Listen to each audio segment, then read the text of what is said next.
To consolidate what we did with displacement vectors in the previous class, let us just look at the situation again. So displacement vectors are vectors that tell us when you go from one position to another, in what direction and at what quantity have you moved. So let's say, for example, we were talking about the displacement from A to B of 40 meters, and let us say from B to C of 80 meters. This diagram is not to scale, so don't worry about it. Now, the resultant displacement that has happened is actually from A to C. Okay, I had created some story about you and your friend trying to find each other in some place, but let me today talk purely in terms of physics. So the displacement that has happened to this object, whatever it is, from A to C, can also therefore be represented by a resultant vector, as we call it, which is a vector that directly points, that directly points from A to C. Okay, now if this is a vector and this is also a vector, then this is also a vector. So I did mention the 80 meters over here, so I'll mention that. Okay, so we say that this vector AB, okay, plus this vector BC is equal to this resultant vector AC. Okay, so I draw the arrows on top to indicate that these are vectors. Now the vector AC, which is the resultant vector, we often call it the resultant vector. Sir, Has, may I just finish what I'm saying and then you can raise your question. So the resultant vector's length represents the actual displacement. The other day, somebody had calculated and told me that it was 89.6 something, right? 44 meters. I just put it as 89.4 meters. And the direction in which the person moved is represented by this angle theta. The simplest way to find out both would be to actually draw a scale diagram of this on a graph sheet. And when you do that, naturally, this length will correspond to this distance, 89.4, and you can use a protractor to measure it off.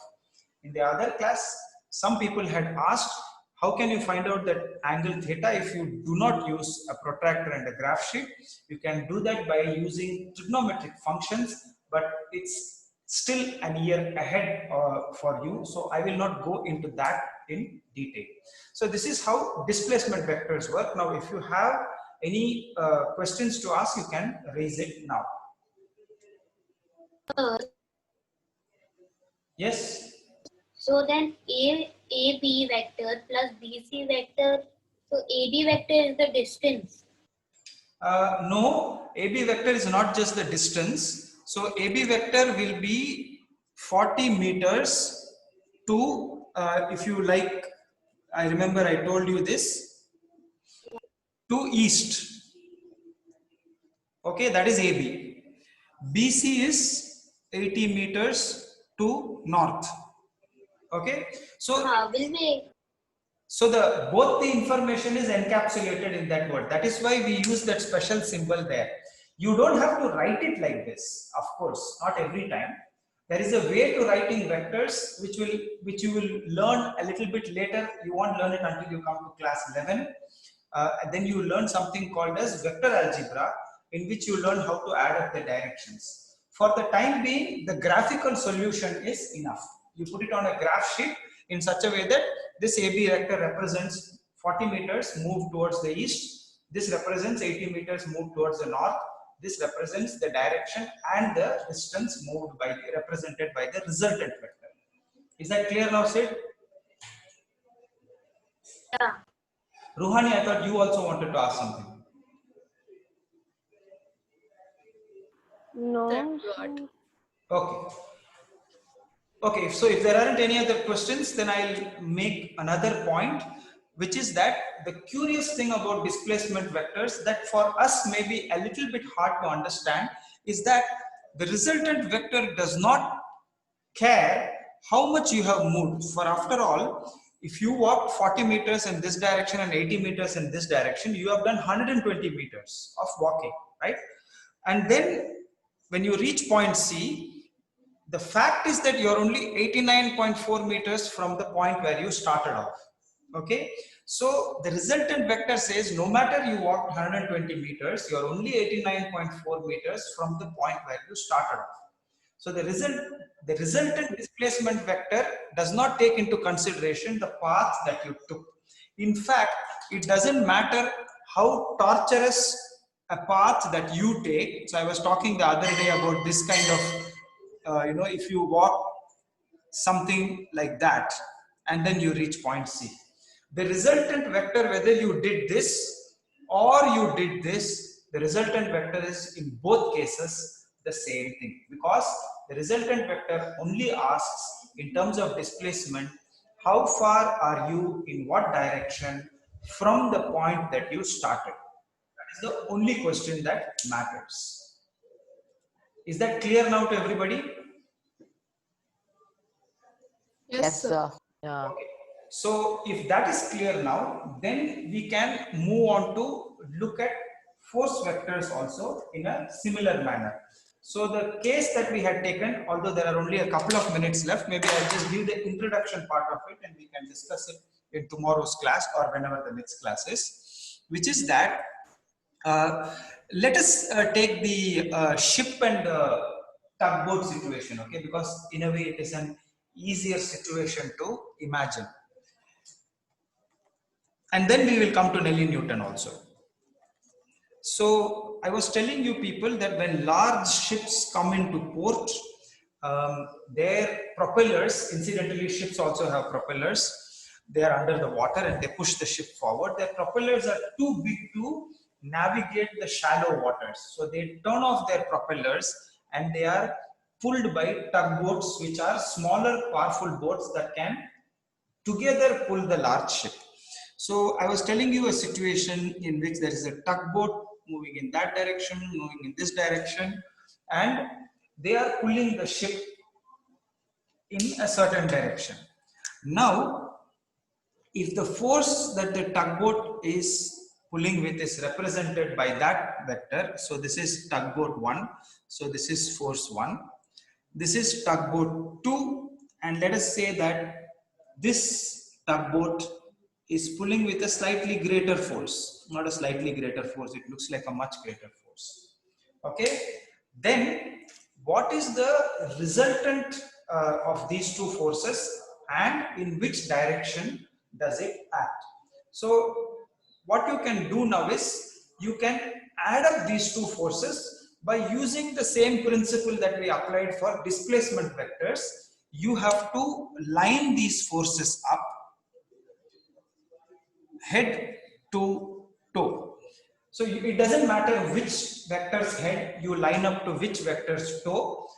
All you need to do is line them up. Okay. So I am going to use only these two vectors, the force 1 vector and the force 2 vector. I am going to represent them separately over here. Like I said, in physics, we don't really bother about what is applying the force, how is it applying, those things are immaterial to me. The only things that are important is in what direction and with what magnitude these two forces are acting. Okay, so now I have something critical to say to you people. I have a force F1 over here and a force F2 over here. They are acting in this manner. I realize that we have just gone over a minute. Give me one more minute. If I move this force and I take it to this new position. So what I'm doing, I'm sliding this force, I'm taking it to this position. Okay. How am I doing that?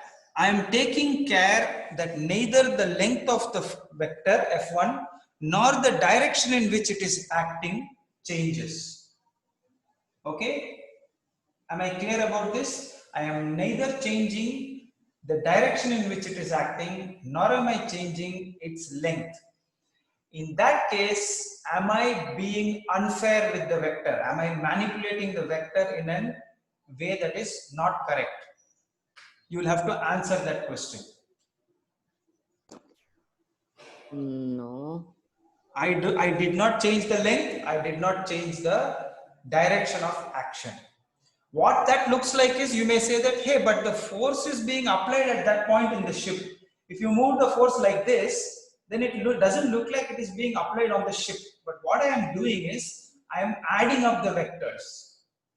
Okay, so if you are skeptical about this, just hold for a moment. Let me add the two vectors up. So how do I do that? Now this vector is not over here, right? I have shifted the vector over there. So now I add up the vector like this. Okay, and that vector is my resultant vector, or I can actually call it force R, resultant vector. Okay, so how do you show that over here?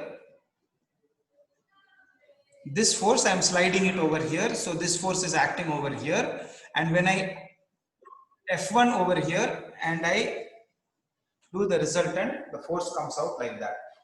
So the ship is going to therefore be pulled in this direction with this magnitude, and that is the resultant of two forces that are not acting in the same direction.